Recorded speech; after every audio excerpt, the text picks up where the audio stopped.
Hello all, welcome back to my channel. ఇవాళ ఒక మంచి రెసిపీతో మేము ముందుకు వచ్చేసాను. రవ్వ దోశలండి. రవ్వ దోశలు అందరికీ తెలిసిందే కదా అనుకుంటున్నారా? అంటే మైదా లేకుండా రవ్వ దోశలు ఎలా చేసుకోవాలో మీకు ఇప్పుడు చూపించబోతున్నాను. ఇక్కడ మీరు చూస్తున్నారు కదా, ఈ పిండి, ఇది దోశ పిండి.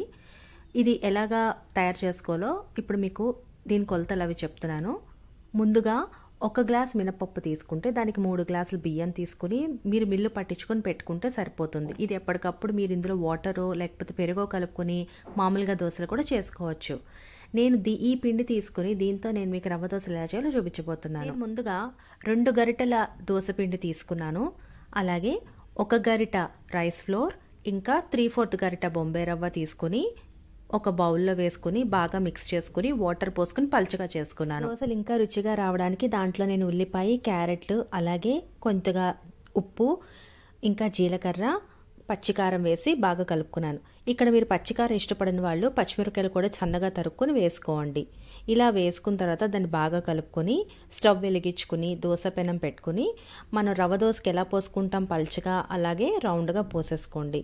ఇప్పుడు దాని చుట్టూతా కాస్త ఆయిల్ వేసుకోండి. అలాగే మధ్యలో కూడా ఆయిల్ వేసుకుంటే ఇంకా బాగా క్రిస్పీగా కాలుతుంది. మీరు ఇందులో రైస్ ఫ్లోర్ వేయడం వలన దోశ చాలా క్రిస్పీగా వస్తుందండి.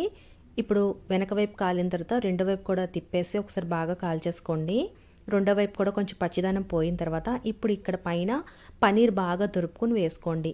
ఇలా పనీర్ వేసుకోవడం వలన మనకి ప్రోటీన్తో పాటు దోశ కూడా చాలా రుచిగా ఉంటుంది.